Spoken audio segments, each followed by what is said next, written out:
Welcome to the union session, How Safe and Persistent is Your Research? I would like to introduce Leslie Wyborn to open up our talk with a few words. Hello. Oh, there are people in the audience. The idea of this session was to bring out in the digital age, we have to think a lot more about our science and our research and how safe and persistent it is. As someone who's approaching the twilight of my career, I look back and I think, well, can people access my science? And by my science, I mean my inputs as well as my publications. Because I grew up in a generation where a true scientist was someone who could have their input, their data, independently verified of their science. I argue that we're now seeing another trend the digital age hit during my career. I think one of the saddest things is working with Kerstin Lehnert on data rescue, where we're trying to rescue old and established collections, and the prime candidate who comes to us wanting their science to be rescued are people approaching retirement, and they bring along shoeboxes of 3.5-inch floppy disks, magnetic tapes and God knows what, and are wanting their data or their research inputs preserved. It's getting a bit late. But yet, to me, I feel this event happened over about 40 years ago when we went to the digital age with the way our instruments collected data. They became more efficient at collecting data, and they were doing it at higher resolution and greater precision, and the volumes went so high that it was impossible to sit down and typeset up your data so it could be published in a journal. And so we went to the dreaded supplements and other components of how you preserved your research. We all know now that most of those methods have not worked, and we really have been in the scientific dark ages for the last 40 years. So the idea of this session was to bring together a heap of people who are actually working on various aspects of science, models, physical samples, software, running those repositories, to try and give you all an insight into what you need to do now in the digital age to make sure your science is safe and persistent. And so with that, I'll hand over to Shelley to introduce our first speaker. So please welcome Kerstin Lehnert. She's the director of IETA and the founder of the IGSN, the International Geosample Number. Thank you, Shelley and Leslie, for the introduction of this session. I think this is a really important one to look at, and I'm specifically thrilled that the issue of physical samples is coming first here, as I think most are expecting a session on the digital aspects.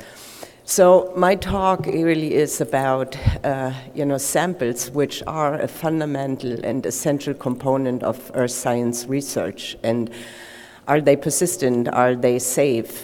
So with that, I ask again, where will your samples go? Will it go here into a nice organized archive where they can be retrieved? Or will it go there? Or maybe if you have a hobby, you can use your samples in some other way when you're retired. The message that I wanted to bring over with this talk is that samples are really first-class citizens of the research ecosystem, just the same as data, and we should treat them as such, and we don't at the moment. Clearly, we are all aware how samples are fundamental to our science. I just picked a few examples of how the collection of samples and the analysis of samples has influenced science. So this is a picture from the outcrop and where samples were collected to figure out the boundary between the Tertiary and Cretaceous. We have ice cores and other marine cores collected that help us understand past climates by measuring proxies on these cores. Or we have samples collected that basically give us access to the inaccessible in the deep earth or in deep time. In this case, an example of a sample collected in Mauritius where zircon was analyzed to show that there was actual continental crust underneath Mauritius. But samples can be reused, and they are primarily because they are maintaining a record of a state of our planet. And this, to me, was a good example on the webpage of the Global River Observatories that, the investigators here asked the questions, maybe 10 years from now, you want a sample of some river, in this case, the Fraser River. Where do you go? Where do you get it? And people want samples from the past. I would give a lot for a 1930 and 1960 water sample of the Mississippi. That's gone. There is nothing. There's wide-ranging recognition that samples are a public good, that they need to be preserved. Position statements of the American Geophysical Union or the Geological Society of America clearly point out that the physical collections are a heritage of our science and should be preserved. Funders recognize that samples should be open, accessible, preserved, and this is the NSF data policy saying that investigators are expected to share their physical samples and physical collections with others. And there has been a lot of attention actually over the years, at least in the US, on what do we do with the samples. This ranges from reports started in the 1990s focusing on collections from the oil industry that went into the public domain to this memorandum from the White House emphasizing the value of scientific collections and that they need to be openly accessible, which led to this great report on scientific collections as mission-critical infrastructure for federal science agencies. And the community, our scientists really emphasize how important it is to share samples. This is, and I'm not going to go deep into explaining these diagrams. The more green a diagram is, the more the responders in this survey are in agreement with the statement. This is a survey done by Joel Kutscher-Gershenfeld as part of the iSamples Research Coordination Network. And one of the questions asked, or not questions, statements made was sharing actual physical samples is important. And a lot of people, as you see with this green diagram, say yes, sharing physical samples is important, but it is not easy. The right side of this diagram shows the red and orange colors here.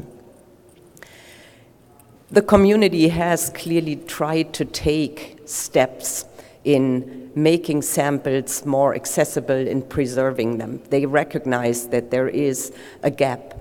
This is an initiative that was started in 2001 from a geochemical group, or a group of geochemical investigators, scientists, who in the context of the GERM initiative, which was the Geochemical Earth Reference Model, stated that they wanted to propose establishing a set of protocols for archiving and accessing of important geological and environmental samples. And again, that statement, I wish I had those samples. But unfortunately, that initiative didn't lead anywhere due to the lack of funding. So once again, this will be a recurring theme in this talk. Reuse of samples, and this is why people want to go back and reuse samples, is the ability to repeat and validate existing sample-based observations. New analytical techniques come up that help us establish new lines of inquiry, add to existing measurements or refine those measurements. And the reuse of samples really leverages what we've already invested. Sample collection is incredibly expensive, very often. In many cases, it cannot be repeated. I mentioned the water samples, but it's also that outcrops go away. They build on or are exhausted with the samples that are there. So in the meantime, in the digital world, some of the issues of finding samples, accessing samples, can be solved through digital data management, making samples accessible on the internet. And that is making them fair. I guess that most of you are familiar with the term fair, with the concept of fair data, making data findable, accessible, interoperable, and reusable. What does that mean for samples, making samples fair? Well, it means that you can find samples on the internet, but you have to make them accessible in a usable format with clear rights and licenses. The sample access needs to be reliable and persistent, the same way as it is for data. The samples need to be identified in a unique and persistent way so that you can cite them properly. And samples need to be documented with the appropriate metadata that makes searches actually meaningful and the reuse of the samples meaningful. So we have, for the last 14 years nearly, worked on these unique identifiers for samples, the International Geosample Number, IGSN, and that is the first step in making samples fair. The IGSN is a persistent unique identifier that helps you find and cite samples through online catalogs. When samples get registered with the IGSN, the metadata actually does become openly available on the internet. And it's establishing best practices for describing samples and their provenance. It's an international collaboration that is moving this forward. So samples with an IGSN can be found on the internet, they can be identified, but what is still missing is that samples are accessible in a usable format with clear rights and licenses, and that the access is reliable and persistent. The digital discovery and access loses its value if the physical object is not preserved and accessible. That's the main issue here. So what are the options for preserving and making the samples accessible? So we have museums, obviously. There are, at least in the US, there are repositories funded specifically through science funding agencies to take care of physical samples, primarily of cores generated in scientific projects. In the US, it's LECOR. The IODP is a worldwide, actually, system of repositories to host and make accessible cores from the ocean drilling or now ocean discovery program. Marine core repositories are examples. But where most of the samples, especially the samples generated through science projects go, is institutional storage. It's either at agencies or it's the academic institutions where some have some well-maintained, well-curated collections, often in the biodiversity domain. But in many cases, it is sheds, basements, labs, drawers in the offices where people maintain their collections. And these very often end up being thrown out when the investigators retire. Again, part of this survey that we did in the iSamples RCN was the question about funding, and it is clear that the institutions are not putting resources into the preservation or access, the proper curation of samples. So these are two very red and orange diagrams showing that there isn't adequate funding to support the curation of physical samples, and there is not adequate funding to support the long-term preservation of the samples. This is a threat that has just in recent years been emphasized by even these articles that have come out that collections are under threat of funding cuts. And in some way I tried to find examples where actually collections have been lost. This was a testimony from one of my colleagues at the Lamont Doherty Earth Observatory telling me the story about fantastic collections that were hosted at the Environmental Measurement Lab, a DOE entity in Manhattan, and all these archives of samples were tossed out when the mission of this lab changed. I think one of the big problems here is the cost problem. When you think of digital storage, the costs go down over time. This is very well demonstrated that the storage in the digital realm has been getting cheaper, and so there is much less concern. When it comes to the costs of physical sample preservation, space is actually getting more expensive, salaries are getting more expensive, and you need personnel, you need substantial space to preserve and curate samples. So my last couple of slides are basically trying to suggest some ways forward. I think we need, in the first place, policies and guidelines how investigators, institutions, and funding agencies need to plan and implement solutions for reliably and persistently making samples accessible and preserving them. In the first place, registration of these samples with proper documentation so that the samples retain their value, the use of persistent identifiers. Samples need to be part of data management plans, need to be addressed what happens with these samples. But the most important, obviously, is that we need business models that support the infrastructure. And a big component in this is to recognize that we will not be able to ever archive or preserve every single sample out there. So what we need are guidelines and policies to decide what is worth preserving. And I've copied in here the header of a recently published USGS sample collection management system that actually suggests decision trees, how to make a decision what samples to keep and which not. For example, has there been data generated on a sample?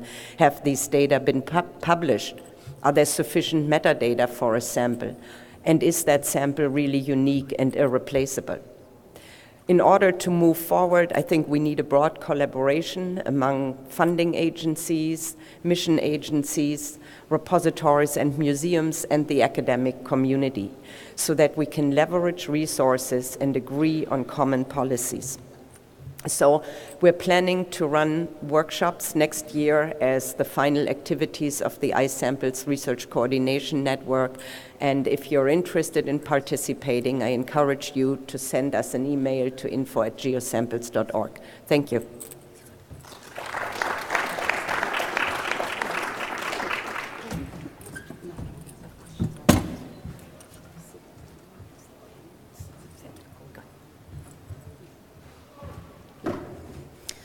Good morning. Our next speaker is Neil Chue, Director of Software Sustainability Institute at the University of Edinburgh.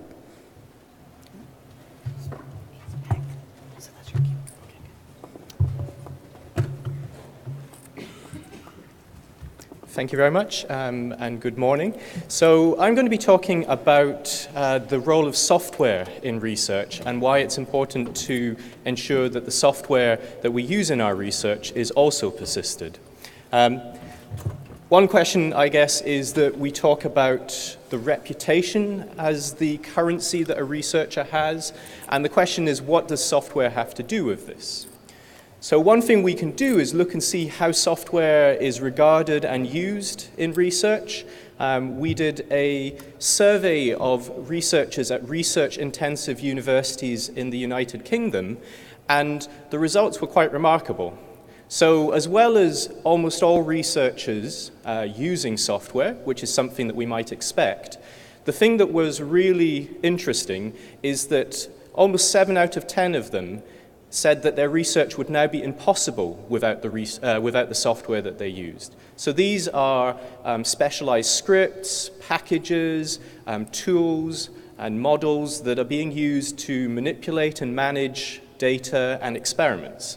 And I think it becomes even more important when we look at some of the other findings from our survey, where we see that over half of these researchers are making changes to the software themselves, so they're adapting it, modifying it, or developing it, and over 70% have not had any formal training in doing this.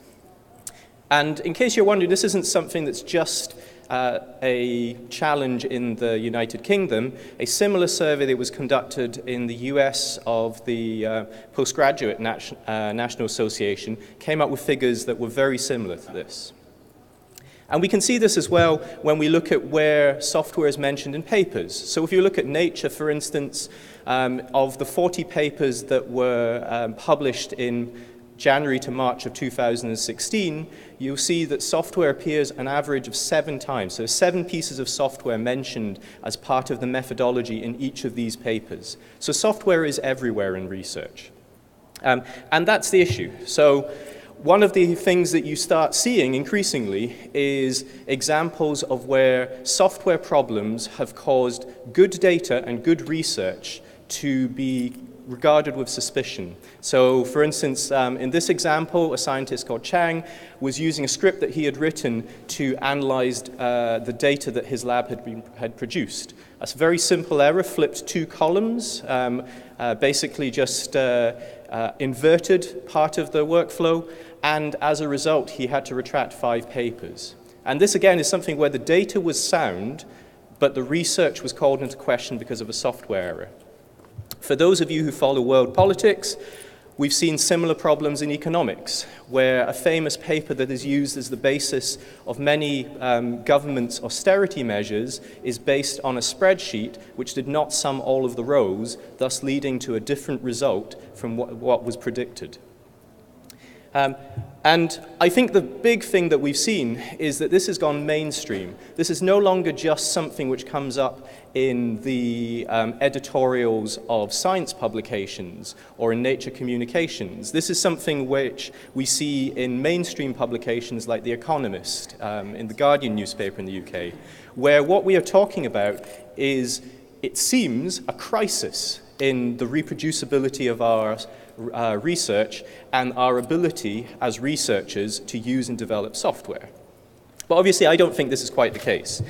So I work for the Software Sustainability Institute. Our job is to try and help researchers across the United Kingdom and more widely internationally to understand how they can develop better software, because we believe that better software leads to better research. We do this through a number of different mechanisms, bringing researchers together, running schemes to encourage postgraduate researchers, and developing training and consultancy materials that can help people both in institutions and also who are coming to us via our website. And one example of this was a town hall that was run at AGU about 4 years ago, again, on the importance of software and research. But the question is, if software is so important, why do researchers find it so difficult? Why are we seeing this perception of researchers not being able to work with software? And I think this is where the big challenges come in. So in the area of computational science, where you would expect, particularly in computer science, that this was a solved problem perhaps, where they have been doing this for some time, we see some really interesting barriers and challenges presented. So this work by Victoria Stodden surveyed people in the machine learning community, and as you can see, as well as the challenges for data, we see similar challenges for software. And there are things around not having enough time to do what people think is necessary. Not having enough time to answer questions that they believe will come from users of their software. And not receiving any credit for doing this. And this is a big problem. We're expected to do this as researchers without being given any extra time to do this properly. And then there's the flip side, which is particularly a problem if you are a new researcher, a postgraduate student, for instance. And that's the fact that it's still all about building your reputation. And reputation is easily lost. So an example here is something where someone has published a piece of code on GitHub which does something correctly, in this case, but people believe that their code was not up to some quality standard. And as the person points out, the problem here is that this can have an impact on your future employment. It's a bit like what we tell children now about sharing things on social media. Be wary of how they will be used in the future. And this is a problem now for us as researchers. If we publish our software, How do we know that people will not criticize it in the future, even though we may have grown or developed as researchers and as software developers? So, what can we do to help? The problem is that we have barriers without incentives, and these cover a wide range of different challenges. So, for instance, that one that I've just mentioned there's a fear of being found out. There's a fear that other people will judge the way that I have done my research, and in some way this will come back to challenge me in the future. There's no reward for publishing software. So there are no incentives directly for taking the time to either curate the metadata that will make my software more usable and more reusable, or to improve the documentation that will allow people to understand the constraints, perhaps, on using my software. And I may fear being scooped. So one big problem that we have is that there is a belief that in publishing things, it allows other researchers to get to that valuable paper before I can. And finally, many institutions, many organizations do not understand the new world of digital exploitation of intellectual property, particularly around open source licenses, but even around standard commercial licenses. Often the support we get from institutions and organizations is not enough to make us understand how to choose what license we should be putting things out under. And one thing that I will say is that it is very important that we do choose a license for everything that we publish. So what can we do about this? The great thing is that things are changing. We're seeing an increasing recognition of the challenges of publishing software and how it relates to other research outputs, papers, data, models, and so on. And what we're seeing is we're getting community guidelines forming where people are agreeing on what good practice looks like. So this isn't about saying that things have to be done in a certain way, but instead giving guidance on how to do things better. A very good example is the ESIP's software assessment guidelines, which were developed in agreement with the community, not imposed on the community. There's also an awful lot of interesting evidence shown in the paper Towards the Geosciences Paper of the Future by Yolanda Gillenau, which looks at all of the changes that are happening in the geosciences and what this will mean for publications in the future. And then there are two things that have come out of the wider community that look at what we should be doing as researchers when we talk about working with data and software, called Good Enough Practices in Scientific Computing and Best Practices for Scientific Computing. Good Enough Practices for Scientific Computing is the one that you show to the people that you want to encourage to kind of say, there are small steps you can do to make things better. Best Practices for Scientific Computing is the paper that was written to showcase all of the evidence we have for why certain things that we can do, for instance, doing things like code reviews and so on, actually work. And that's really what we're trying to do, is we're trying to distill things into practices that people don't think will take up more time, or indeed will save them time in the future. And these practices include things like using version control, ensuring that you have documented for yourself so that when you come back to a piece of code 3 months in the future, you understand what it does and why you did it, and making it accessible. So doing this through simple measures like sharing it with colleagues and asking collaborators to try to extend it. So these are all practices which do not take up a large amount of time, do not get in the way of future publications, and indeed might help in terms of getting collaborations in the future.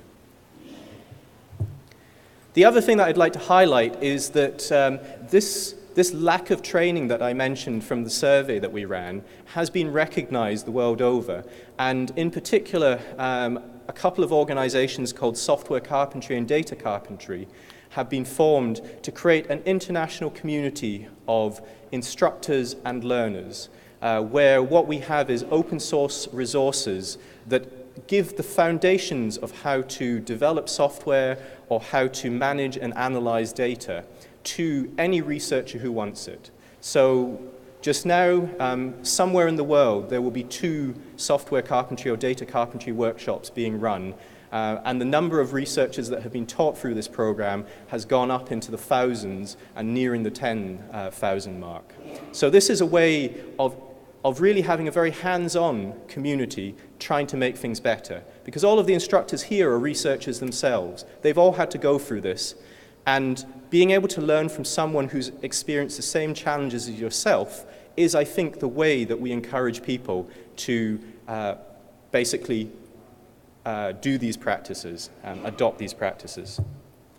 And I think where we're coming to is the fact that it has become easier to make our software persistent. It has become easier to publish all of the things related to our work. We now see a workflow which goes from using version control repositories such as GitHub or Bitbucket to publishing code in digital repositories for preservation such as Zenodo or Figshare or Dryad.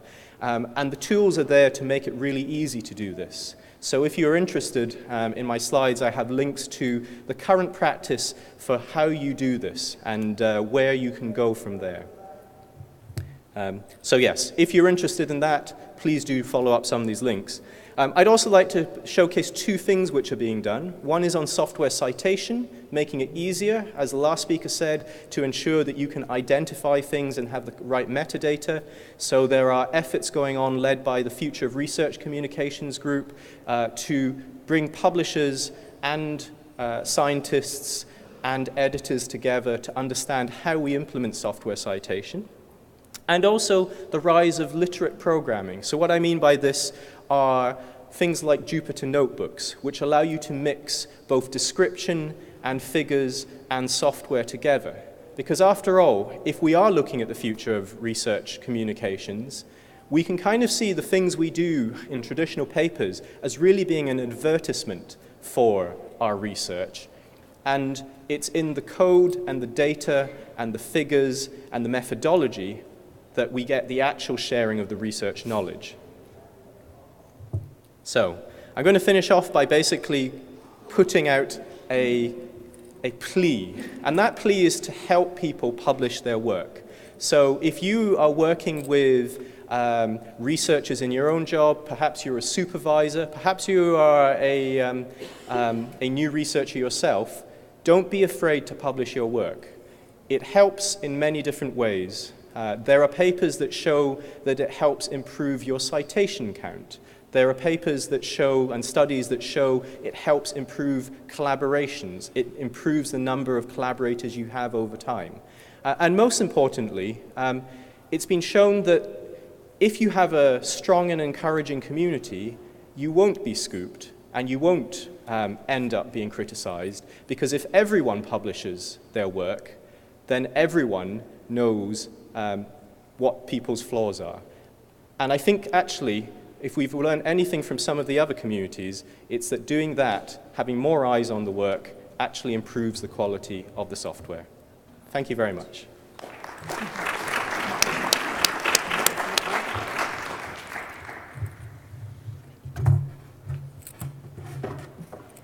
Thank you, Neil. Next is Ben Evans, the Associate Director for Research Engagement and Initiatives for the National Computational Infrastructure. Ben, come on up.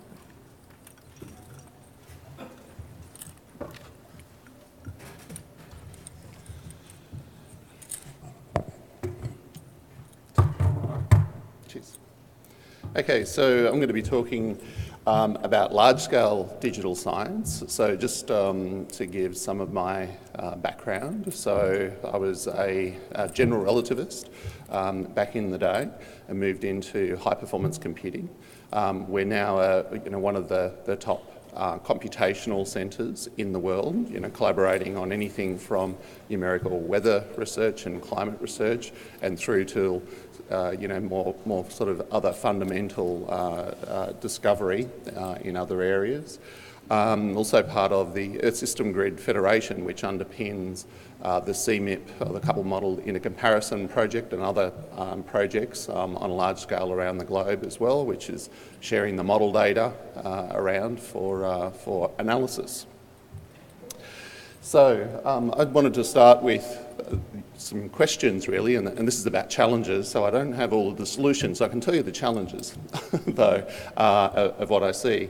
So, if someone gave you their digital science output, what is needed for you to be convinced that it's correct?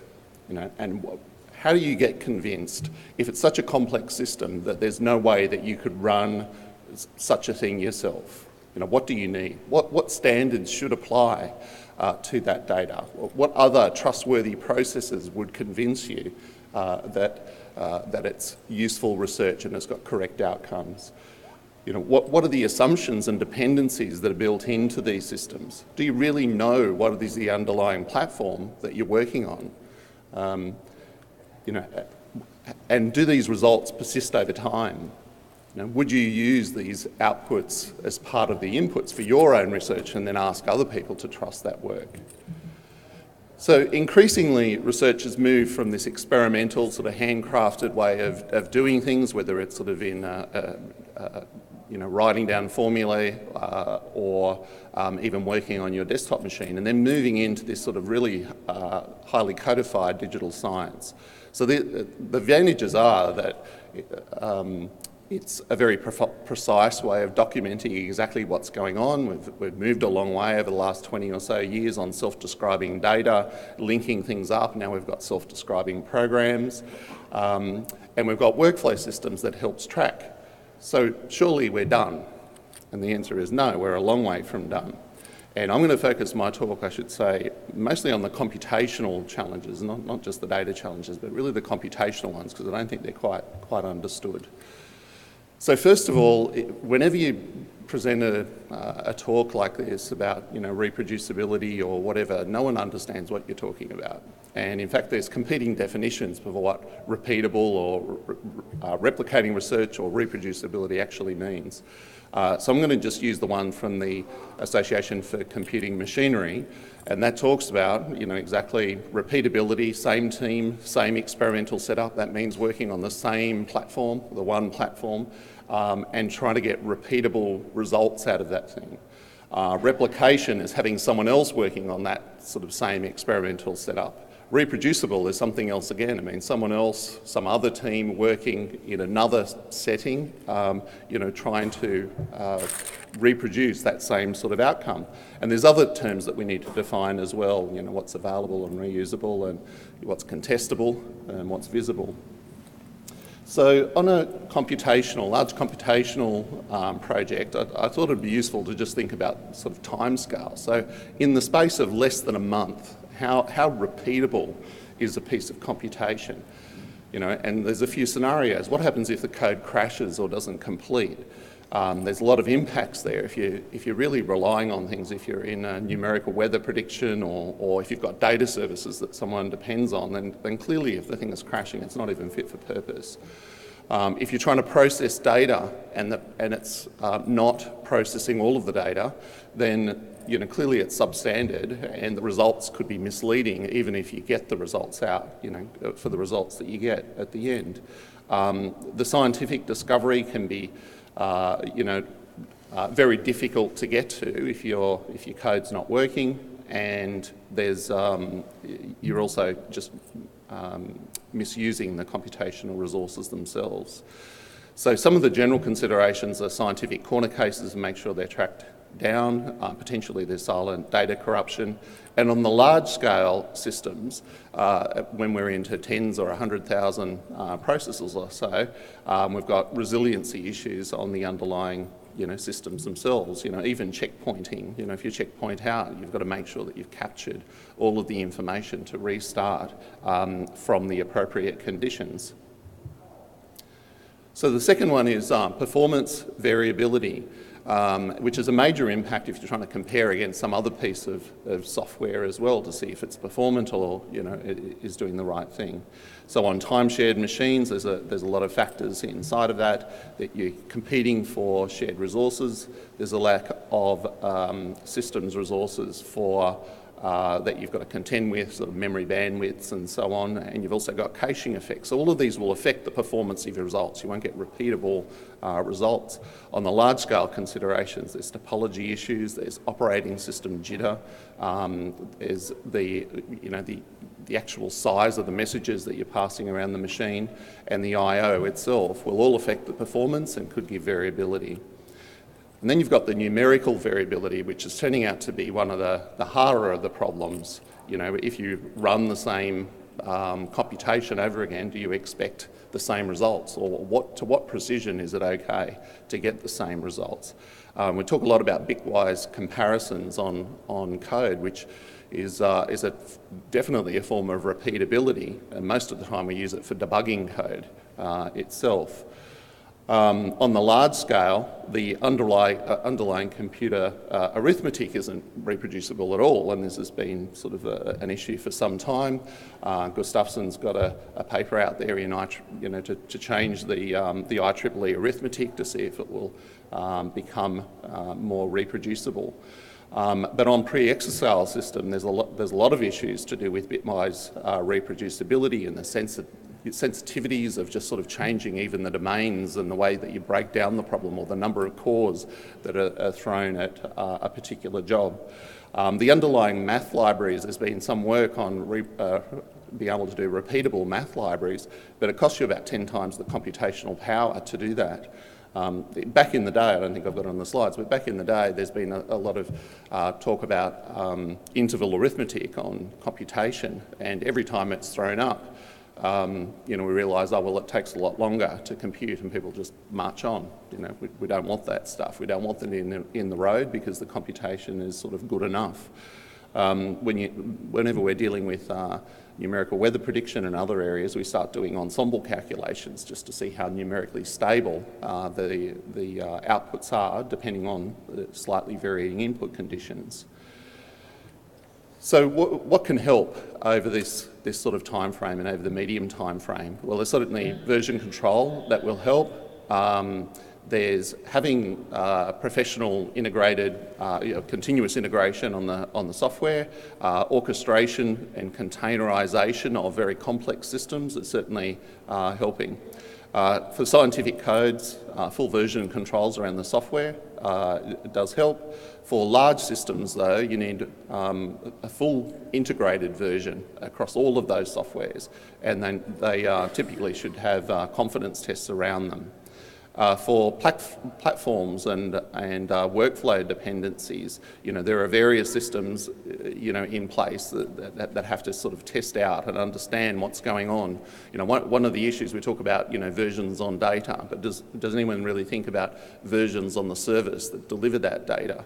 Because that's another part of just how you access that data, and we trade off certain things to get persistencies of the URLs over sort of understanding exactly what's going on in the delivery of the data. Is it the case that anyone's got a log of what the underlying system is that they're working on?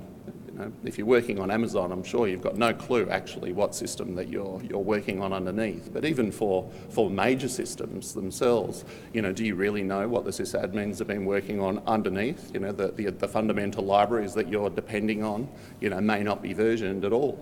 And so we're sort of missing a lot of information there to do with the repeatability. So now we have a look in a slightly longer time frame, 3 to 5 years. There's going to be code refreshes, new algorithms and higher resolution. There's going to be data changes and refreshes. We're going to completely refresh all of the underlying dependencies. There'll be new physical technologies and algorithms, different types of processing sitting underneath. And the software paradigms are just changing underneath, and that's in the 3 to 5 years. So what about 10 years? We've definitely replaced all of those systems. Whole new code bases that may not even look like the old code base, even if it's called the same thing. And the dependencies and the paradigms underneath are going to change again. So what really is reasonable? What's a reasonable expectation for persistency and, over the long term? We're really going to redo all of this old work that we did before, or are we going to preserve the assets and just make sure that they're recorded well? Or do we expect some sort of backward compatibility of this work? So again, it's not feasible to repeat or completely verify this work when you're at scale. It's beyond a mere mortal, and it costs too much. So what do we need to do to gain trust? So what do we do on large computational systems is we record the unit tests or some sort of benchmark cases so that we can compare against and we can baseline. But the question is, how do we share this information to build the confidence and the trustworthiness? What level of these results do we need to be pushing out there? There's certainly a lot in the processes that we need to be taking into consideration. For instance, separating the dev and the ops component of scientific research is one way of doing it.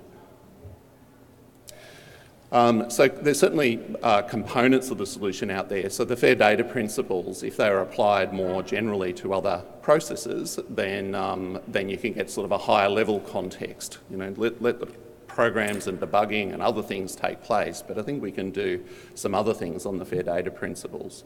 So it's a question of just how broadly they can be applied.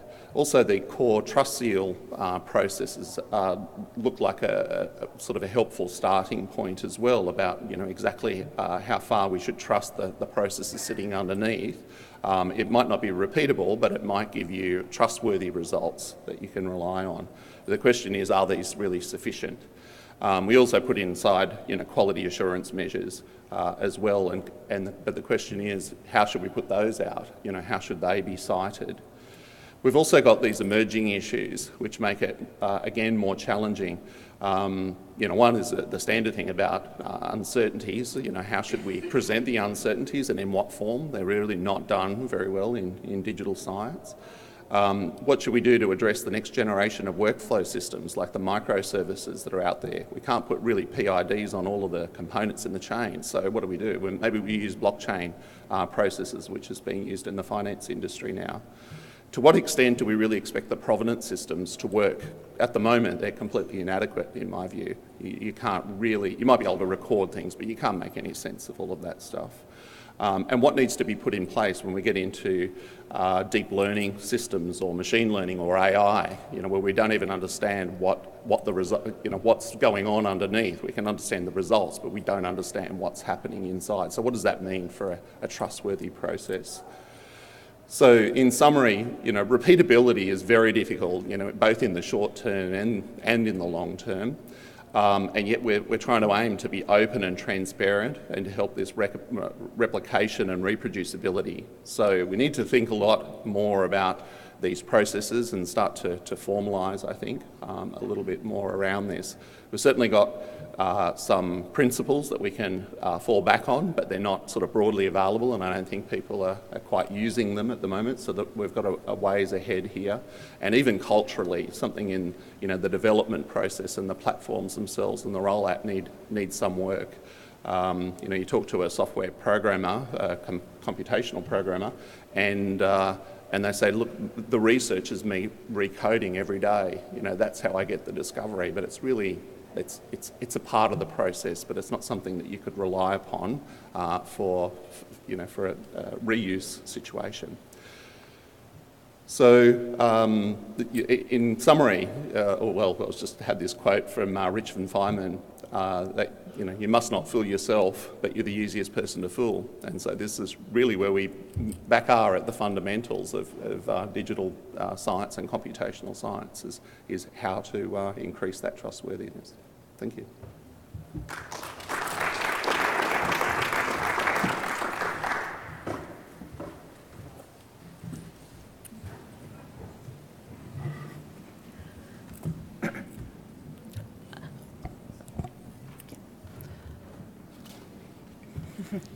Our next speaker today is Greg Madden, the Senior Advisor for Research, Computing, and Cyber Infrastructure at the Office of the Vice President for Research at Penn State University.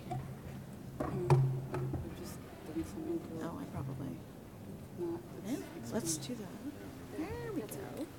Hi, everybody. Thank you very much. Thanks for coming out today. A few people have mentioned that time is one of the problems, and my job is quite literally to try to give you your time back by working at an institutional level and try to sort of design services that take the burden off of you. So I would like to give you your research time back. I want to give you your grad students back, and try to put in place systems such that it is your university that is doing the burdensome work of this, and all you can do is do your research and get that stuff out there.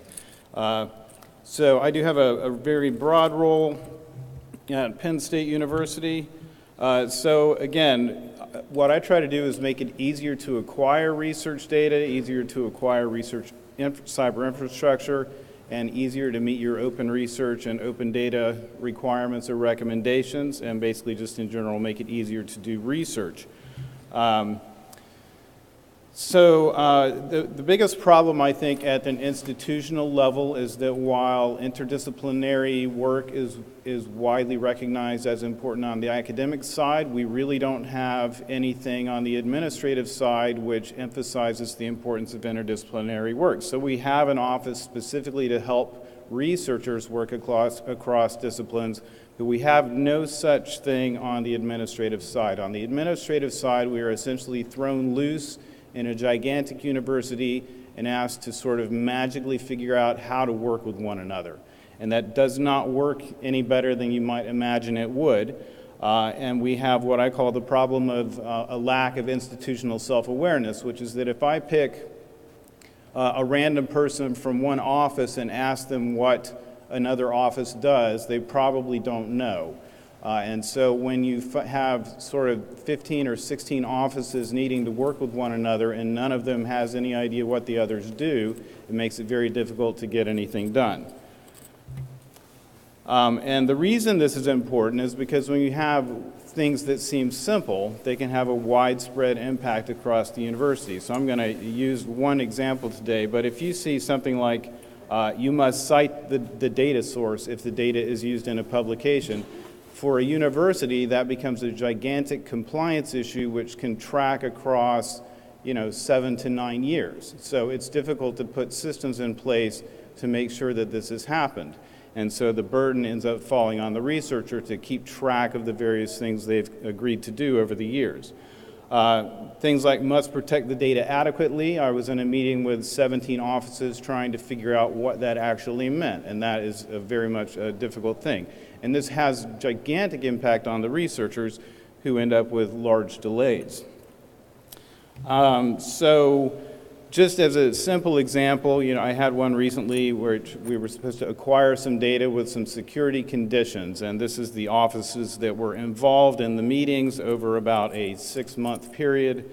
And if you say, change the word acquire to preserve, it's really the same set of offices that are in there. So the researcher, their grad students, their research associates and postdocs, the people who help them design the research, people from the libraries, for instance, the grants and contracts offices, sponsored programs, and then you end up with a whole sort of murderer's row of purchasing and risk and export control and information security and the privacy office and general counsel, etc. You get the Office of Research Protections involved because there's auditing going to have to take place. The Electronic Research Administration, which is the people that make the software that let you submit grants and that sort of thing. And then that's just on the research administration side. So then you have all the IT people getting involved, and you've got information security, the desktop IT people, the server IT people, the storage people, the network people, the HPC facility, if that's where the research is taking place, the data center, which might be hosting this stuff. There's a secure network provider, and then once you get through all of that, at the very end of your project, you still have your institutional repositories, which are going to host your data or host your research. So the point is that your institutions are really not designed to help you preserve your research over the long time, and that is the problem that I am trying to solve.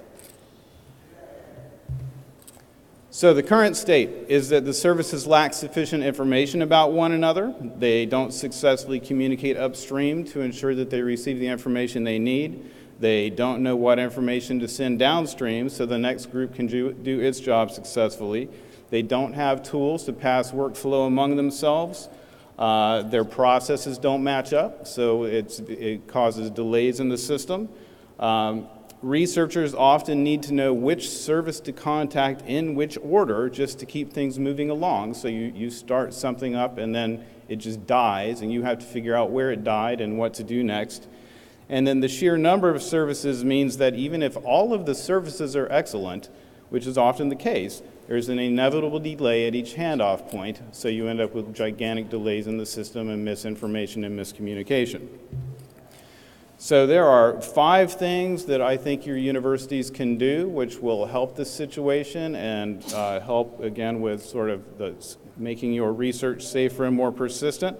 The first thing is to generate common communications forums, which basically just means all those people on the last slide need to get in a room together and talk to one another about what they do so that they all know what one another do.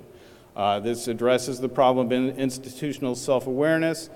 The people learn who the other people are, they learn what those other people do, they learn what services are available to them, they learn what services are available to their researchers, and they can ask each other, what can I do in my office to make it easier for you when it gets to your office? And so again, when you're looking at 17 to 20 different units getting involved in a very simple problem, it's really important that those units know what one another do. The advantage of this is you get a really rapid, short-term decrease in delays and misunderstandings. So for instance, we had a data acquisition about 2.5 years ago that took us 7 months. It was unfortunately on a 6-month project. The last one we did took about 3 weeks. So just by getting people in a room and having them learn who one another are, we got a huge improvement in the ability to get things done at the university. The second advantage is it makes it so the researcher doesn't have to figure things out anymore. So really the burden of figuring out how to make the institution work should be on the institution, not on the researcher. And I will say that we have not got this right. I'm dealing with one on my phone this morning where the researcher is being asked to essentially run around the university collecting 7 signatures. And to me, that is something that I want to put back on the Office of Sponsored Programs in this case, right? So I don't think it's an appropriate use of the researcher's time to run around collecting signatures, and that's the kind of thing I'm trying to get rid of. The disadvantage of this, if you think in terms of sort of a maturity model, is this still very informal, it's person-based, you don't get repeatable processes just by getting people in a room and having them talk. So the next thing your university can do for you is put in place what we call a research concierge service. We are now seeing these sort of organically arise at Penn State. We've got 3 different colleges who have this in place. The concierge can either work in research administration or they can work in IT. For that matter, they can work in the libraries. But essentially, they need to know all the services that are available from IT, from research administration, and from the libraries, and they need to know what your institutional repositories are. They need to have some sort of knowledge of policies and procedures and that sort of thing. But in this case, the value is that they do all of those connections on behalf of the researcher. So the researcher really only needs to know one phone number to call, right? So you no longer have to know what those 17 offices are. You no longer have to know who to call when there's a delay. You just call your concierge and they do the work for you. This is working out really amazingly well. The colleges that have that in place are extremely happy with it. I expect to see it continue to expand at Penn State. And then the advantage too is those different offices don't have to change the way they work, right? Because they don't have to change their processes to match one another. The concierge just comes to them. So this is very sort of low burden on the institution. You put one person in place, they know they do the contact with the researcher, they do the contact among the offices, and really it's only the one person who has to learn anything new or do anything new. The disadvantage obviously is that you have to sort of put this in place and you have to fund it and administer it, so there are certainly some institutional overhead. The next thing that we're starting to see is what I call the hero service, in which one group shoulders the burden to the benefit of all. That is easier than the next two, you'll see. Your electronic research administrators are the best place. So the people who run your grants and contracts software, they are the people who are collecting information about the research which is about to take place at your university. They have some really great information in that software, but what they don't have is, generally speaking, really good metadata around security and compliance and sort of cyber infrastructure capacity, the open access, open data sort of requirements at the end of the project, that sort of thing. So what you need is for those people to take it upon themselves to make their software more robust and start tracking the metadata that will allow you to do that public access bit at the end of your research. And that's not in place now. The reason that this software is a good place to put it is because this software, you're going to have to keep using this software throughout the lifetime of your project. The disadvantage of it is you got to get people into that system that aren't used to using it to some extent, although hopefully not. What you really want to do is have this software trigger the message passing to the various places that need to know it and let those people to continue to use their existing workflow tools. So this is, again, it requires dedicated funding, it requires additional capacity, it requires them to set aside their other priorities and work on this. There's a lot of disadvantages to this. This is why this is the third hardest. But if you can get that service to step up, you're in pretty good shape. This one gets to be extraordinarily difficult, but it is better than the first three. So an adoption of common workflow tools across those 17 or 18 offices can help a lot. It formalizes the workflow messaging between the services. It formalizes the information that's getting passed between, so it's essentially a parameter passing exercise where each service says what they need to know, and each of the other services says what they need to know, and then you formalize that information passing between the services. You will decrease your delays and miscommunication this way, but it will definitely require high-level executive support across multiple university organizations. So for instance, in the example I had earlier, you have VPR, VPIT, information security, all the colleges, general counsel, risk, the researchers, etc. You need a funding model, you need an administrative unit to run this tool. It is very difficult to do. It requires significant business process analysis, and it needs a really strong commitment to compromise and change. So if you've got 10 workflow tools spread around your university, which one is everyone going to agree to use? That is a difficult problem to solve and requires a lot of willingness to compromise. Or you start with a brand new tool, but that's perhaps even harder. Finally, and this would be sort of your best case scenario, but is extraordinarily difficult to do, is just organizational restructuring. In my ideal world, I'd love to see an organization specifically optimized to respond to challenges surrounding research data and cyber infrastructure across the research lifecycle, all the way from pre-proposal to post-publication. So from the moment you decide you're going to do a project, you've got an organization that can work with you, and that organization is specifically designed to work with you all the way to the end and get your research out in the public, both on the research communications side, the open data side, the open access side, et cetera, et cetera. You would, I think, have a distinct competitive advantage for your university and all the researchers at the university if you put this in place across multiple areas. The disadvantage is it really does affect all those people on the earlier slide. So you got 20 organizations from which you're going to strip 1 or 2 people each probably, and that's obviously a tough sell in any institution and would take a long time.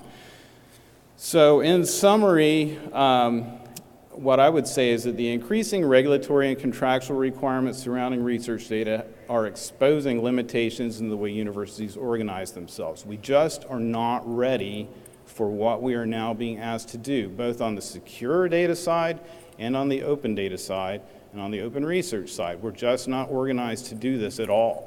And particularly over the long time scales of research projects, we are really incapable of tracking projects over sort of 7 years, 9 years, 15 years, 27 years.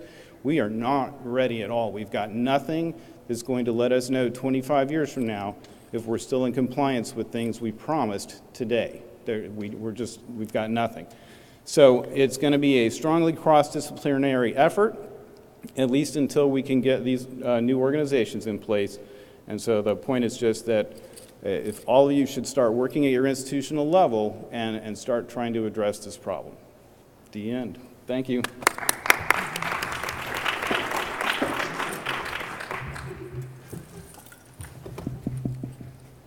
Thank you, Greg. Next, I would like to invite up to speak is Alexander de Sherbinin, the Associate Director for Science Applications at the Center for International Earth Science Information Network, and he's also the Deputy Manager at NASA's Socioeconomic Data and Application Center. Hello again. So I'm actually standing in for Wim Hugo, who was going to stand in for Mustafa Makran, so we have two stand-ins, and I'm the second in line. As a result, I actually had already planned to go to a field trip this morning, so I'll have to leave a little bit early from today's session, so I apologize for that.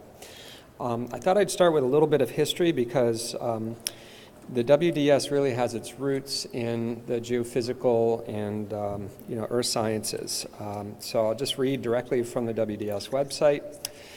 ICSU WDS builds on the 50-plus year legacy of the World Data Centers and Federation of Astronomical and Geophysical Data Analysis Services established by ICSU to manage data generated by the International Geophysical Year, which was in 1957 and 58. It became clear after the International Polar Year, which was in 2007 and 2008, that these bodies were not able to respond fully to modern data needs, and they were thus disbanded by the ICSU General Assembly in 2008 and replaced by the ICSU World Data System in 2009. It's been my honor to serve with the Scientific Committee of the WDS since, for the past 3 years. So WDS members are committed to open and trustworthy scientific data services. They're also committed to long-term stewardship and provision of quality assessed data and data services to the international science community. Most of the data centers, and we represent one, which is the NASA Socioeconomic Data and Application Center, which is a member of WDS, care a lot about capture and storage, curation, long-term preservation, discovery, access, retrieval, aggregation, analysis, and visualization, and associated legal frameworks. So all these things are very important to WDS members. Current membership is largely and heavily weighted towards the earth sciences, partly because of the origins of an astronomical and other observatories, because of the origins in this International Geophysical Year. But we are actually working steadily to increase the representation across all scientific areas, so social science, public health, biosciences, medical science, et cetera. So we're not obviously limited to those core kind of early constituent data centers and repositories. So we're actively recruiting outside of that through ICSU and other mechanisms. There's also 11 networks, and those networks include things like NASA's ESDIS, which is the parent body for our own NASA CDAC, NERC, which is in the UK, IOTA, which represents the oceanographic communities. And we have other kind of partners that work broadly in the area of data science. So you have DataSite, ORCID, EDRO, which is involved with data rescue, especially in the meteorological area, and a number of associates. So what's wrong with this map? One problem is that right now we're heavily weighted towards developed country constituents, especially in North America and Europe, but also Japan. There's quite a number of members in China. Africa, unfortunately, and Latin America are largely devoid of membership.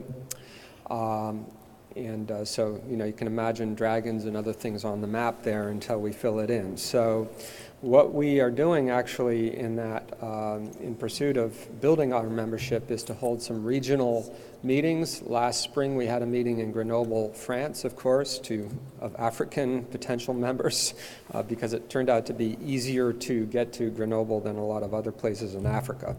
And we had funding from IRD in France. Next spring, and I'll we'll have a later slide where I describe a workshop we're organizing in Latin America, in Rio de Janeiro to be precise, in April.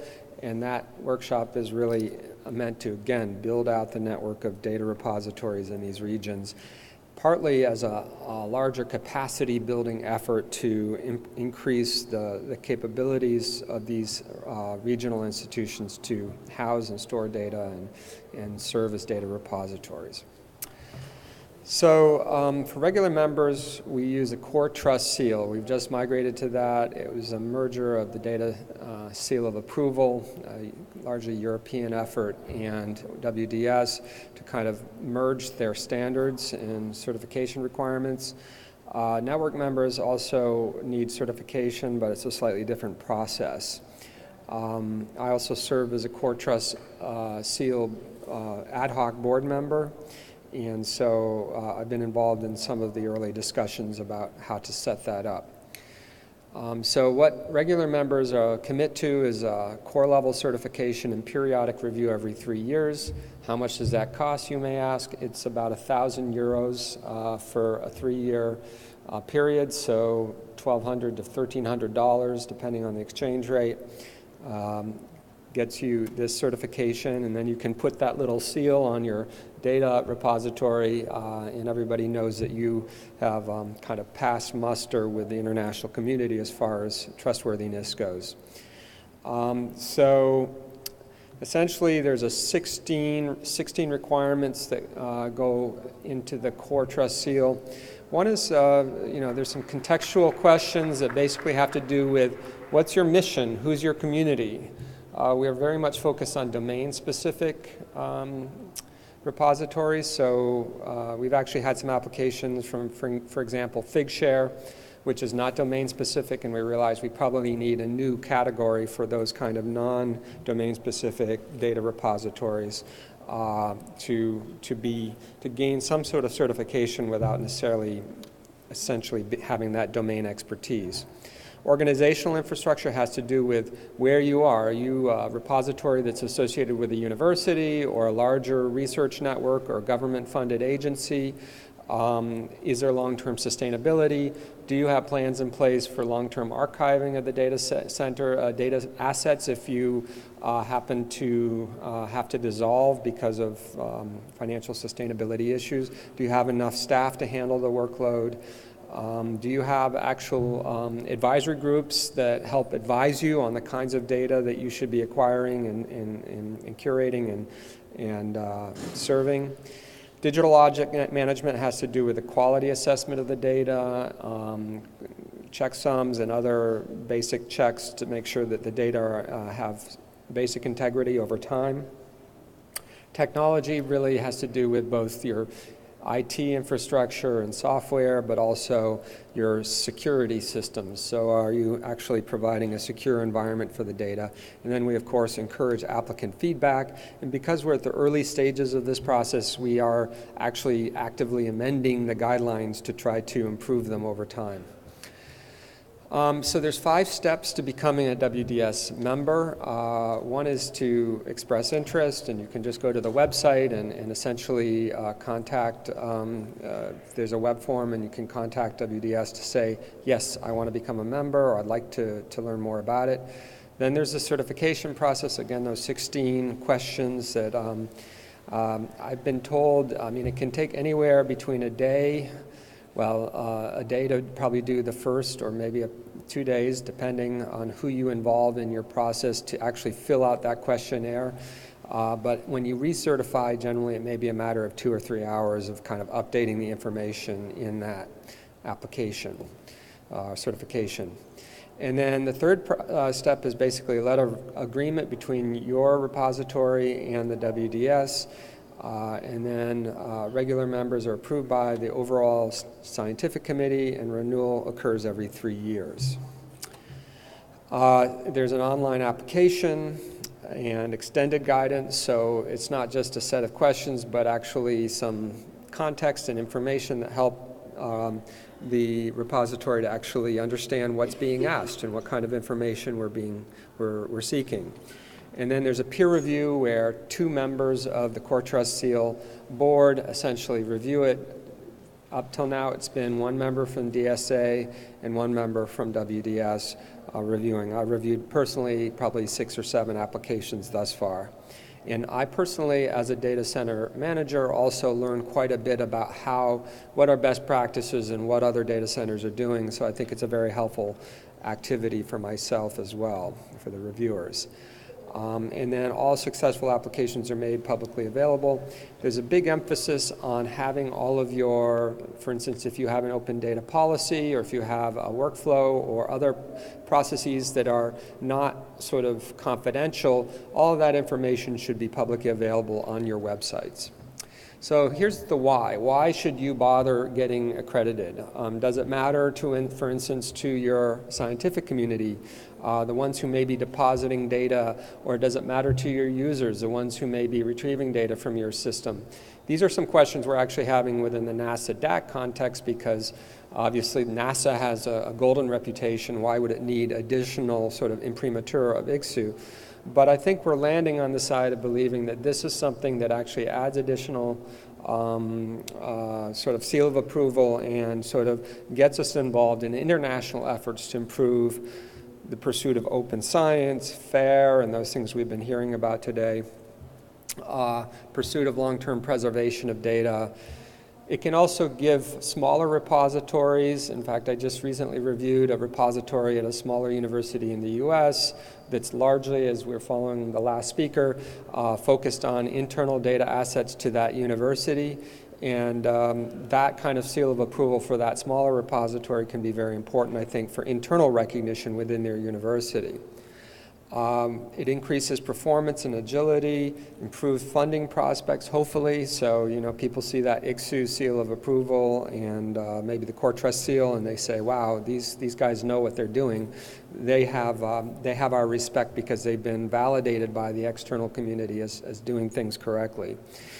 And then it enhanced the discovery and visibility of your data. We're setting up a metadata repository and some other things, a knowledge network, and facilitates interactions and data exchange.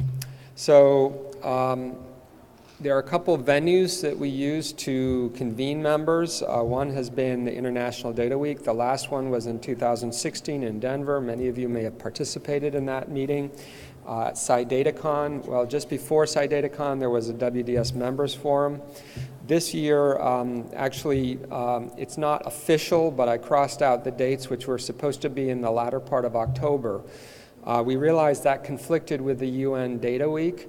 I think it's called UN Data Week, but that was an important conflict that we realized might pose a problem for many people wishing to participate in SciDataCon and International Data Week. So we moved it back a week. We hope you come. We hope you go on a safari, maybe collect some specimens while you're at it. And then if you become a WDS member, you can come on the 9th of November and join us as we exchange information and kind of move the ball forward in terms of best practice in data management. The other one that you're all invited to, if you happen to have an interest in Latin American, Caribbean scientific data management, is this workshop in Rio de Janeiro. I'm on the International Organizing Committee, and you can email me if you want more information or contact the IPO at icsu-wds.org. And so we're very eager to get good participation in Latin America. Lastly, this is this pyramid. Some of you have seen before, but basically the Core Trust seal is just at the base of the pyramid. It's kind of the lowest cost entry point for getting some kind of recognition for doing things right as a data repository, but we're also hoping that it just becomes the building block for a pyramid where people then go on to seek Nestor or ISO certification. So with that, I'll stop, and I guess I may have time for 1 or 2 questions since I have to leave, but if I... No, that's fine. Is that okay? Yeah. Because Alex does have to leave, if you do have a question for him and would like to ask, we could probably take 1 or 2 questions. Anybody would like to ask Alex a question? I'm really glad to hear about the date change. We can go ahead and promote that. That's a really popular Please don't week. promote it until it's officially... Never mind. But I'm giving you an advance peek, so it will be officially announced shortly, I hope. Okay, so don't promote yet. Promote soon. Hold tight. If you have a question, there are microphones. If you could please step to the microphone. Anybody? Okay. Oh, there there's is one. Okay. It's very interesting work what you do with the certification. Do you think that your certification for data centers gives any hope of interoperability between them? Or is it just to say that they are trustworthy in a sense? So interoperability is not one of the criteria necessarily by which performance is judged, but certainly once you become part of a network and you start networking with other people, then conversations around interoperability will naturally occur. So I guess it's maybe, but it's not a requirement. Thank you. Thank you very much.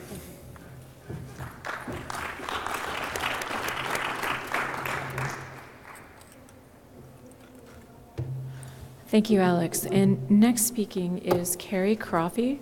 He is the Executive Director for Editorial Services for PLOS.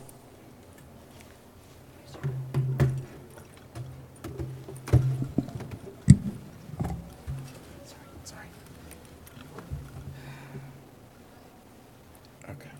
Good morning. So first I wanted to just, for those of you who don't know what PLOS is, talk a little bit about PLOS. PLOS is the Public Library of Science. We are a nonprofit publisher, so much like AGU, except we're not a membership organization. Our mission is to accelerate progress in science and medicine. And fundamentally what that means is our core value is that we share science as effectively as possible, and not just research articles, but all science. And data obviously falls within one of those remits. To give you a sense of PLOS itself, this is 2016. Obviously 2017 hasn't closed yet, but you can see we've published in 2016 over 27,000 articles. We get about 12 million article views in a month. And you can see that we roughly have, we have authors from all over the world, literally just about every country. And we publish a wide variety of material. So we have 7 different journals, but PLOS One in particular publishes across all science. One of the tenets of PLOS One is that we publish all sound science. And so that's pretty big, right? We publish from geophysics to medicine to paleontology. It really runs the gamut. And PLOS One is responsible largely for making data so important to publish. We have over 87,000 papers that have been published with a data statement. So what do I mean by that, a data statement? When you submit an article to a PLOS journal, you are required to say where the data is for your article itself. Right? So any of the data that underlie that paper, you have to share that. That's part of our data policy. There are a few exceptions in clinical cases, for example, where it's impossible to share information without providing identification to a patient. We allow for exceptions there, but otherwise we don't have very many exceptions. And in fact, we find that a lot of people will go ahead and publish with us and have never really had a problem. So we find that researchers are interested in sharing their data, but they don't always know how to share that data. So 87,000 papers, lots of data there, but what good is all of that data? And the reason that I ask this question is because if we have data that is locked up in a research article, it's useful to an individual who's looking at that article itself, but is it useful to, say, a computer script that's trying to find all information on a certain topic, or trying to pull together multiple different pieces of information across a web? I mean, if we think about what the internet is meant to do, it's not meant to sort of centralize everything. It's meant to distribute everything, right? There are nexus of information, but there are also spurs from that have their own domain expertise. And so it's important to be able to tie in to those other areas of expertise. It's important to be able to say, the context behind this data set may be in a research paper, but that data itself probably shouldn't be in that research paper, because The publisher is very likely not an expert in data preservation, dissemination, and reuse. So I would say that publishing your data is insufficient. And what I mean by that is publishing your data within an article is insufficient. The research article framework is meant to, it was built quite some time ago, right? It's not really streamlined for access to data, for discoverability, for the challenges of evolution for data, right? Research articles, if you think about it, we used to print these, right? I cannot tell you how difficult it is to get researchers out of the frame of mind that it's a paper. I hate it when people call a manuscript a paper, and the reason I hate that is because it forces us to think about the knowledge that we're trying to convey in a very two-dimensional format. It makes us think about that work as just what can be represented in words on paper, right? And data doesn't have that challenge, or doesn't fit that framework. And the notion that you publish data once and that it never gets touched again, which is important to a publisher, right? Publishers don't like changing something once it's been posted. And in fact, before the internet, we didn't really, unless it was through a very formalized mechanism. But obviously, data matures over time. Resolution increases. Our ability to compute even higher and larger data sets is growing each year. And so it's important for us not to try and force a data framework onto a publisher, or onto to force data into a research article framework.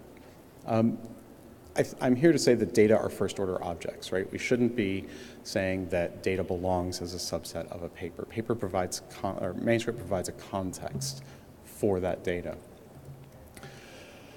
But then I would also say that data publishing is insufficient unless context is provided. So in other words, just pushing your data into a repository, something like Figshare, is not going to necessarily be helpful. Without the context, data is meaningless, right? I can show you all sorts of information on any variety of topics, and you can find your own interesting and meaningful pieces of data or of observations from that data set. But if I show it to another person, they may find exactly something completely and totally different, and that's the joy of having a lot of data. So research articles are there to provide the context for that individual's interpretation of the data, not necessarily someone else's. You can have multiple interpretations from a single set of data, and it's important to say that although general purpose repositories like Figshare are very useful, right? We can just drop our data in there. They actually lack a lot of the information required to make that data useful. Right? So if you just post a table of information that a human can read and understand, that's great, but that's not where science is going. Science is going in a place where we have to be able to say, here are all the different data pieces, all the different components. I understand what this data is, and on a machine level, I understand what this data is, and I'm able to bring further information. I'm able to meld this with another data set. And so places like Figshare, although very, very useful to the community, also make it very hard to make sure that you're actually interoperating with data and sharing it as effectively and making sure that it's going to be useful to the next generations that come along and use your data. I would also say part of that context is the protocol. And I don't know how many people here are familiar with protocols.io. But this is a new online system that allows people to document their protocols. But in the same way that we allow for data to be, for data to evolve in data sets, protocols can also be evolving in data sets. So for example, you can publish a protocol that says, this is how I arrived at my data, going back to the blockchain notion. But then you realize, well, I've made a mistake, or there's been an improvement, or whatever other condition may have changed. You're able to say, there's a better way to look at this data, and here's how you can do it with a protocol. So I would also argue that the protocol is also a first-order object. And then we're also stuck with the problem that the computing environment matters, right? Your libraries, your shared libraries, the computing environment, all of that information. And I would say that, in fact, software and the computing environment are also first-order objects. So what I want to show by this is that a publisher has no place in most of those things. And I feel kind of weird saying that, because PLOS One in particular, I think, is responsible for pushing researchers to publish so much data. And here I am saying that maybe I shouldn't be doing that.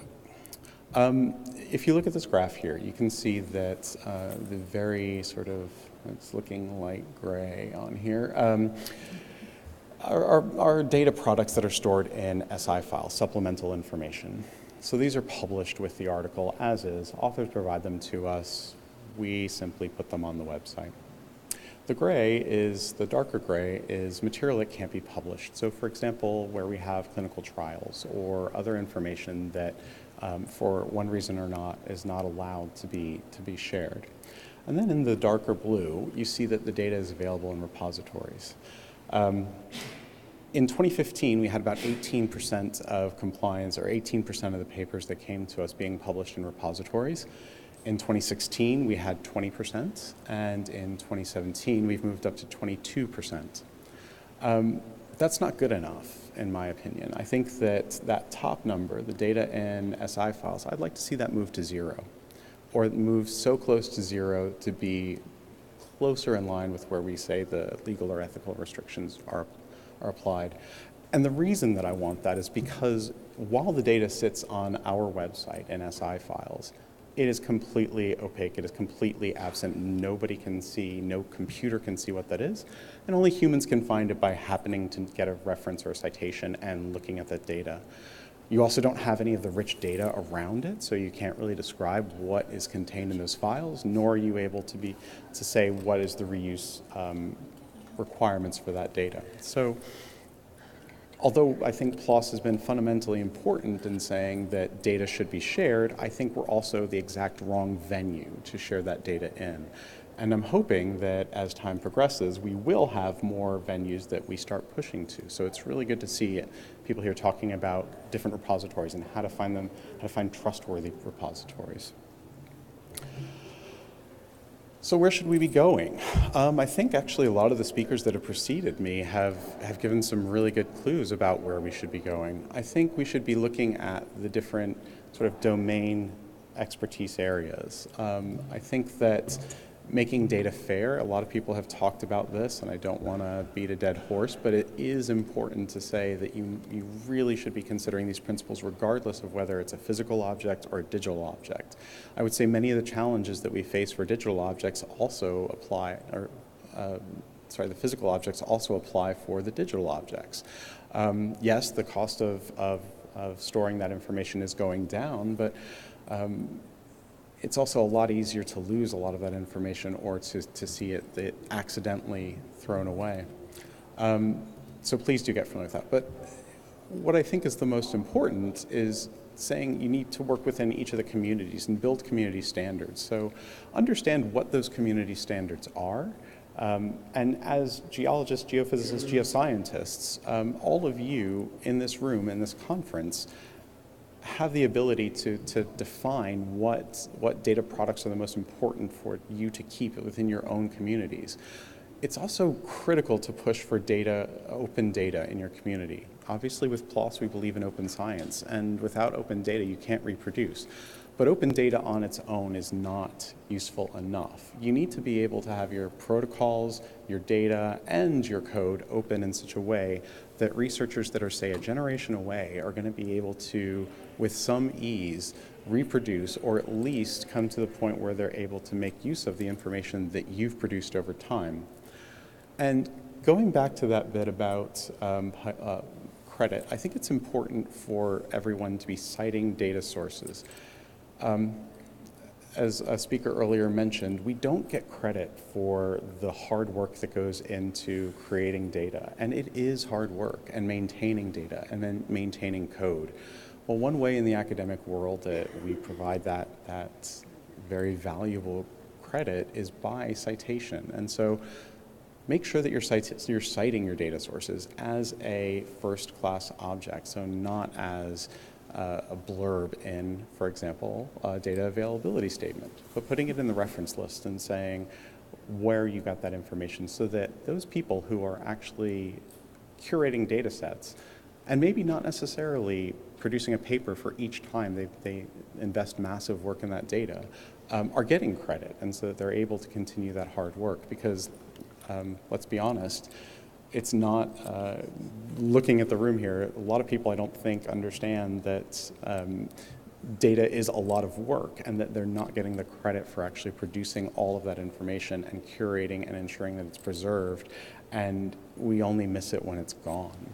So I would ask for everyone to be sure that they're citing their data sources.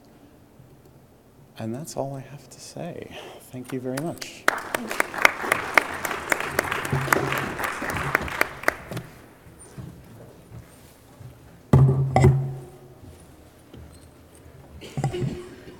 So our final speaker before the discussion is Jennifer Lynn, who is the Director for Product Management from Crossref.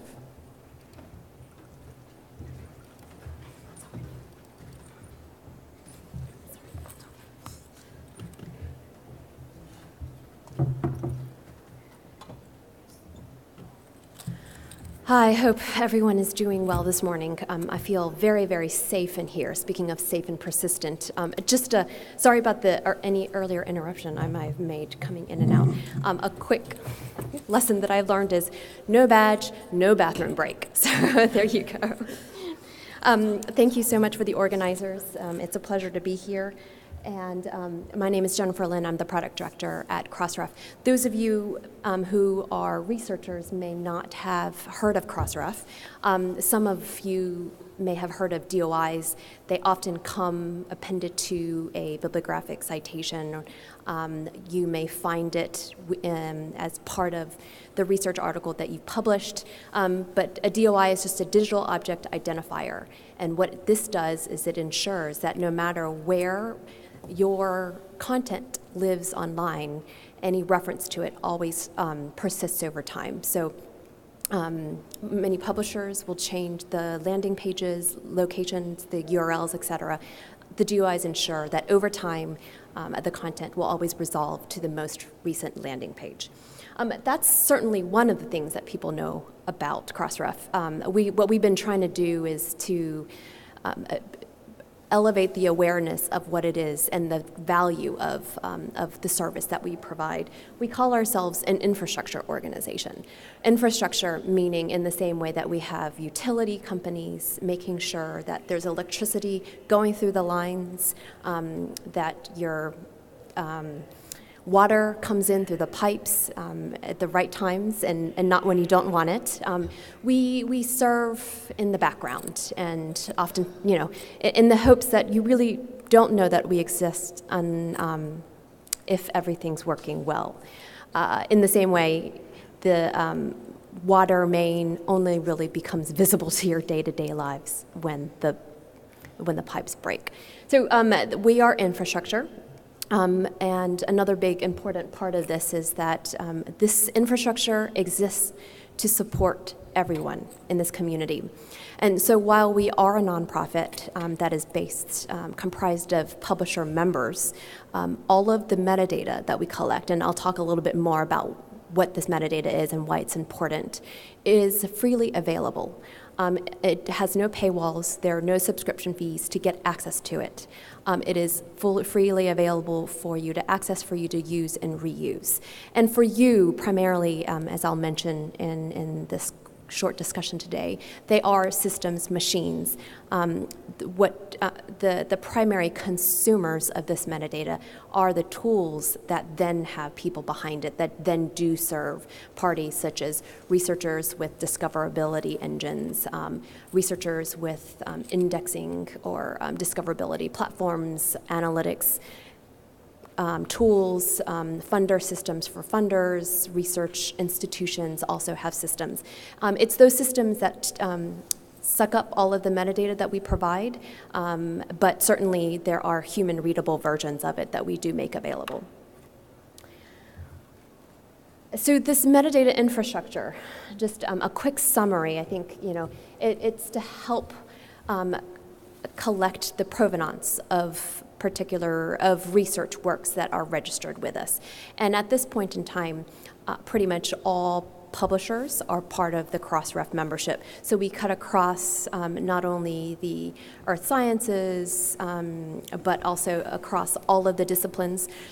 We support publishers that are not only based in the US/the EU, UK area, but all over the world. I mean, increasingly, as you may be familiar with, there are more and more journals and publishers cropping up all over the world. And this, what we do is make sure that the references between the works, not only the works, the references contained in, say, an article, journal article, or a book are connected up, but also that you can access those works that are referencing say, your research article or your book. Making sure that the citation record is always up to date, because obviously more and more works will be published that may be referencing your work. So the types of metadata that we collect are vast and expanding, actually, as we continue to better support the research enterprise. And at the highest level, I'll talk about 3 different kinds. The first one being the connecting up literature with associated research entities. Here, what is most obvious are you, the researchers, or authors of paper, right? Or the data generators or the software developers, as well as the research institutions or institutes that these contributors are associated with, as well as any funders, any funding sources that might have gone into the production of these research products.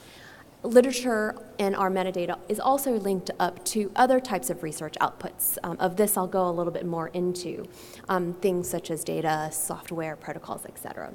And finally, a third group of the different types of metadata is the events surrounding it. As you are all well aware of, increasingly researchers are accessing and consuming these research products on any number of platforms to date, whether it's discussing it on blogs or sharing platforms, whether it's recommending it, et cetera.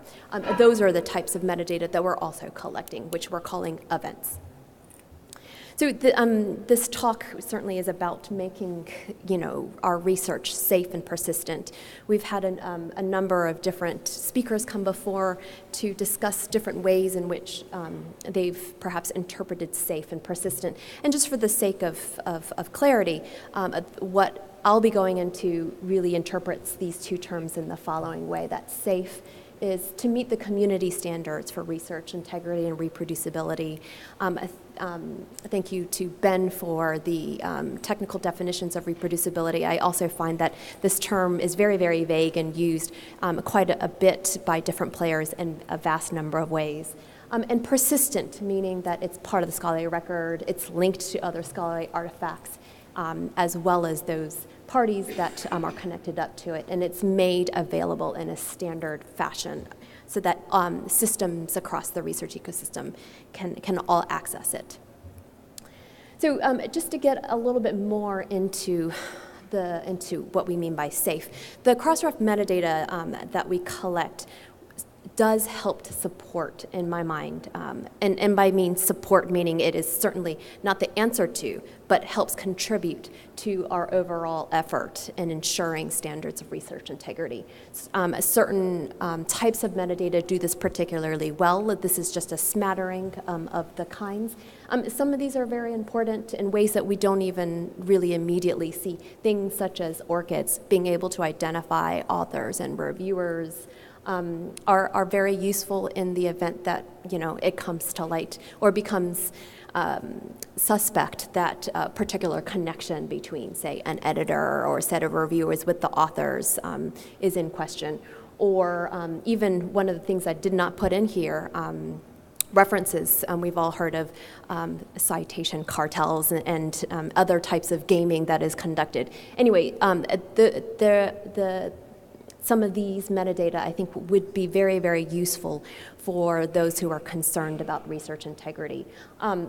Just for a more obvious example, funding data is very important to help understand the connection between how the research was conducted, who was supporting it, and as it may shed light on some of the bias or non-bias that goes into the research results and how they were interpreted. And metadata for reproducibility, links to a lot of the underlying works that led to the final conclusions that the researchers share, say, in a paper or a book, et cetera, or even a preprint. All of those can really help support our abilities to be able to, whether it's to validate by a single team within the lab, by others outside of the lab, et cetera. And here I'll just jump off for a second and reinforce the importance that we've heard earlier today from both Anil as well as Kerry about data and software citations. Both parties really understand very well and have been working to elevate the importance of these research products as independent things which need their own mechanisms for credit and et cetera. But and citations are one of the formal mechanisms by which we can achieve this. This is something that I won't really go into, but just to say that this is also metadata that Crossref is collecting, and also very widely important, more broadly, not just with metadata, but to the research enterprise itself. For those of you researchers who are involved in a journal, whether it's as an editor or a reviewer, or just even as an author, in the event that you have any connection to a publisher, please point them to our data and software citation deposit guide. The role that Crossref plays here is certainly that all publishers who publish these data citations are doing their job very well, but that's within the limited confines of their publishing platform. What we need to do as a larger community is to collect all of these up in the same way that we do with book citations or journal citations, and make them available, not only to the data repositories, the data centers, but also across different types of discoverability and reporting systems.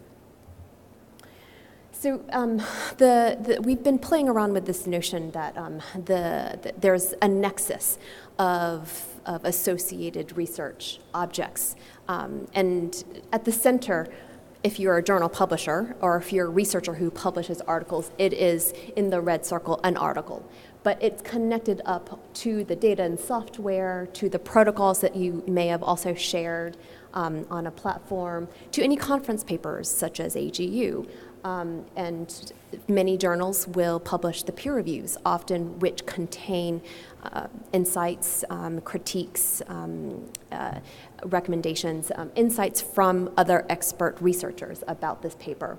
Videos, they're often not left out, but intentionally, but because publishers don't have the technology capabilities to incorporate them with the article, that type of supplementary material really is lost. Connecting all of these up to the say, journal article or the book itself is very, very critical, and you'll see how it's connected up to all the other articles through references or citations. This is what we're increasingly becoming to see is not just an article nexus, if you will, but a research nexus. And if we map all of these different parties up, what we're really beginning to see is a scholarly map. That's the metaphor that I think might be very useful for us to think through as a way to really visualize the potential of all of this. And what connects up the bridges, the highways, the greenways, the roads, and even just the dirt trails that connect up all of these different parties is a formal mechanism in the Crossref metadata schema called relations. And it ensures that all of these different parties are connected and are made visible, such in ways that we don't really have a view of it at all, right? We either have one of a single journal / publisher or a single discipline, but as research is getting increasingly multidisciplinary and increasingly international, we need that bigger and broader view. One of the examples that I have, if you look up the Crossref blogs, you'll find an article on the research nexus. There was this one paper where a set of researchers generated software that led to a paper which took from evolutionary biology a mechanism by which we can better explain, took from the behavior of birds and how they cluster, and used it to apply it to new genetic insights. They had, as part of their research, created a whole number of assets here. And it is very, very uncommon for a single publisher, say, of this research article, to actually thread up all of these very important assets. And through the Crossref metadata, however, that publisher has deposited links for that single research article across all of these different assets themselves. So this is one example of the research nexus that I'm speaking of. We speak, sometimes we think of research as homegrown, but it is unlike that of the craft beer movement, anything but that. And, we need to better understand that the research that we publish, right, is not just going to be in an article in one place. There are research outputs across many different platforms, and the question is, how do we thread all of that up? Because the problem of discoverability is increasingly hard. Right now, we have between 3 to 3.5 million new records coming into the Crossref map today.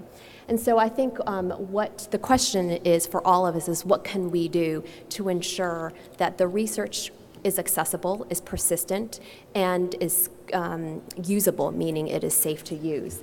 The Crossref metadata then goes to across all the systems across the research ecosystem and makes this available. So I'll just conclude by saying I'm happy to answer any questions. I know that there was a lot thrown at you, especially for a party that you may not know that much about. So thank you very much for your time.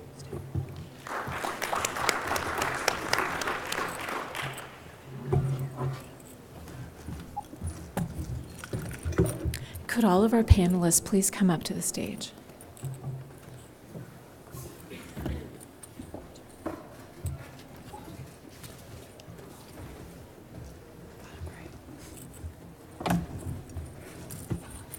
So if you have any questions, now is a good time to come up to the microphones, please.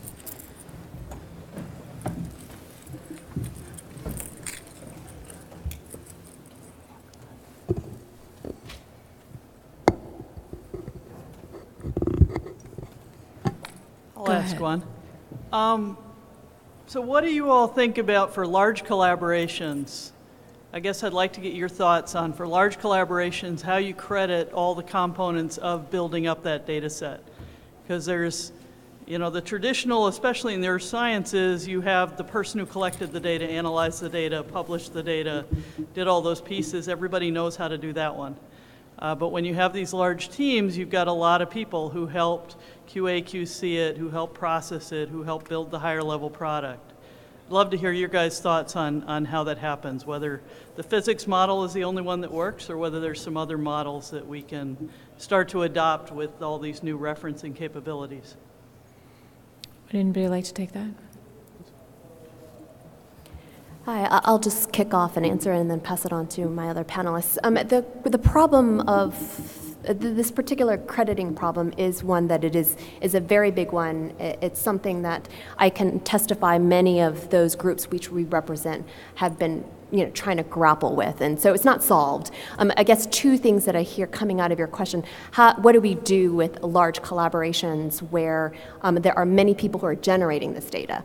And I think over time that's going to get increasingly hard with citation stacking, right? But if we can capture the set of people at least at one point in time through proper and formal references, citations, et cetera, we can at least begin to address this. And finally, I guess I'll raise the issue, or the effort called CREDIT. It's an acronym. You can look it up. It's currently in its beginning stages, so it really best gets at it's a taxonomy, in short, of different types of contributions that can be made. Right now, it is best suited for, say, a research article, but I know that there are efforts to broaden this out and insert more support for those who are participating in the data sharing part. Hi. Just to kind of expand on that for what we've seen happening in software, we have analogies from the open source community where increasingly software is developed by hundreds of developers, and they'll change through time. And I think the convention that's starting to become agreed upon there will be useful for research, which is essentially splitting the idea of citation that needs to be human readable, which will normally be to the project, versus giving people credit, which will be done through, in this case, a machine-readable way of associating names with a project and their contributions. And I think, as Jennifer said, things like project credit and also all of the work that's being done to be able to link different things, such as ORCIDs, with funding and with different types of outputs will be really useful here.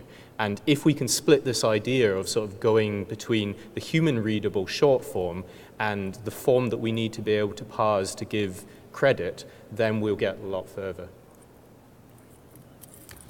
Yeah, I'll make a comment about the Sister Grid Federation, which is how we distribute out all of the climate data. So one of the challenges there is there's lots and lots of bits of software that go into making an operational platform. And it's quite a big challenge actually to coordinate without any sort of, strict leadership, around how all of the software is rolled out, how that's federated, how data release happens. And so in fact, we just had a meeting just before this one talking about that very issue of getting robust, getting stable, to have that platform, put in place. And it requires a lot of coordination, really, across a number of people to do that. One of the big challenges that we've been facing, as well as rolling out the software, is what do you do with all of this data? So data can be published at various points. The researchers want that data out as soon as they've finished thinking about it, as soon as they've finished running the model. But that has to be replicated across the face of the planet, into other centres as well, to be available for research work as well. They would like errata on that data, and the errata could come in from any source at any location, as well. So actually, it's much more of an engineering effort than it is a science effort, and I think that cultural shift is not an easy one for the community to face. But I would say, at least in the System Grid Federation, that they've recognised that particular problem, and coming into an operational sort of phase when CMIP 6 is coming out the door, then part of the milestones is to meet that sort of stability phase of the infrastructure. Thank you. Anybody else have a question?